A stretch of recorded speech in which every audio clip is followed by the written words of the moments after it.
সারা দেশকে আমরা 3টা ভাগে রেড, ইয়েলো এবং গ্রিন এই জোনে আমরা ভাগ করছি। প্রধান নির্বাচন কমিশনার স্যারের সাথে দেখা করেছেন এবং উনি আমাদের প্রস্তুতি সম্পর্কে জানতে চেয়েছিলেন, যে আমাদের প্রস্তুতি এবং আমাদের অগ্রগতি, আমাদের ইত্যাদি প্রাসঙ্গিক বিষয়গুলো, এবং সেগুলো সম্পর্কে ওনাদেরকে ধারণা দেওয়া হয়েছে যে আমাদের নির্বাচন সামগ্রী যেটা materials required for voting, we are prepared. আমাদের ওভারসিজ ভোটার্স যারা আছেন, আউট অফ কান্ট্রি ভোটিং, সেটা প্রসেসটা চলছে। এটা প্রথম ইনক্লুশন 53 বছরের ইতিহাসে এটা শুনে বলা হয়েছে, এবং ওনারাও এটা আমাদের প্রত্যাশিত বিষয়টা সম্পন্ন হবে বলে ওনারাও আশাবাদ করেছেন।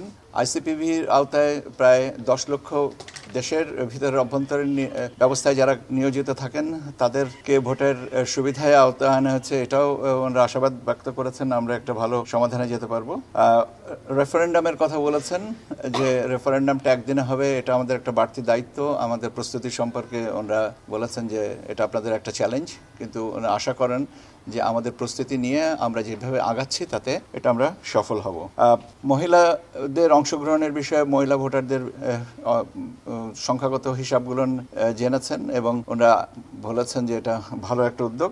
ভোটার লিস্ট আমরা যে সংশোধন করেছি, মৃত ভোটারদেরকে বাদ দেওয়া হয়েছে, এটা শুনেও তারা আশাবাদ ব্যক্ত করেছেন যে এটা একটা ভালো কাজ হয়েছে। তারপরে আমাদেরকে বলেছেন যে ক্রেডিবল ইনফরমেশন, যেটা miss information, disinformation, fake news, এই সমস্ত ব্যাপারে ওনার ঘানার একটা অভিজ্ঞতা শেয়ার করে বললেন যে এরকম ঘটে, কাজে আপনারাও সাবধান থাকবেন। আমরা বলেছি আমরা প্রস্তুতি আছে আমাদের, এবং আমরা প্রতিনিয়ত গণমাধ্যমের মাধ্যমে আমরা তথ্য সবাইকে জানাচ্ছি, এবং আরও পর্যায়ক্রমে আমরা এটাকে স্কেল আপ করবো, সেটাও জানিয়েছি।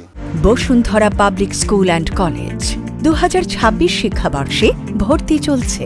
উনি যেটা মন্তব্য করেছেন যে trust in election system is very important, এটার জন্য প্রচারণাটা খুব জরুরি।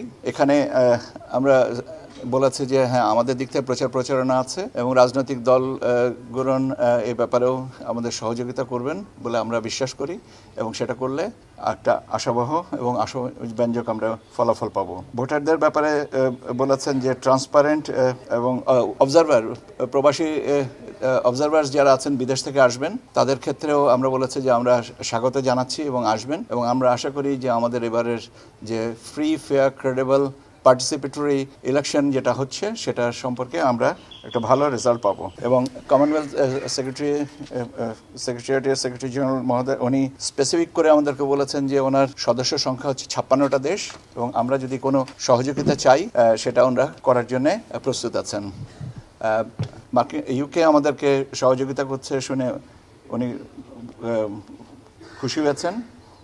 আর আমাদের ল অ্যান্ড অর্ডার সিচুয়েশন সম্পর্কেও জানতে চেয়েছিলেন। আমরা বলেছি যে আমরা পরিস্থিতিগুলোকে সারা দেশকে আমরা 3টা ভাগে রেড, ইয়েলো এবং গ্রিন এই জোনে আমরা ভাগ করছি, এবং সেই ভাগ করে আমরা ল অ্যান্ড অর্ডার সিচুয়েশনগুলোকে সামাল দিব। এই মোটামুটিভাবে এইভাবে, এবং উনি আমাদের সাথে অত্যন্ত সৌহার্দ্যপূর্ণ পরিবেশে কথা হয়েছে, এবং আমাদের উপরে আস্থা এবং আশাবাদ ব্যক্ত করে আজকের আলোচনা শেষ করেছেন। আপনাদেরকে সবাইকে ধন্যবাদ।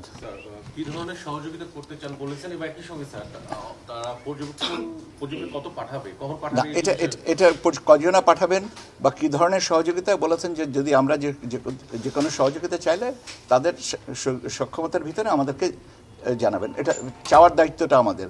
আর এখনো পর্যবেক্ষকদের ব্যাপারে না, ওনারা বলছেন যে বিদেশি পর্যবেক্ষকরা আসবেন, তারা নিশ্চয়ই এটাকে আরো ভালোভাবে পর্যালোচনা করে অবস্থানটা বলবেন। সেটা মানে কোনো নির্দিষ্ট কোনো সংখ্যাগত হিসাব হয়নি না, বলেছেন যে হয়তো মানে প্রবাসী যারা, বিদেশি যারা পর্যবেক্ষক আসতেছেন তারা আমাদের এই জিনিসটাকে আরো ক্রেডিবিলিটিটা এস্টাবলিশ করবেন, সেটাই বলেছেন।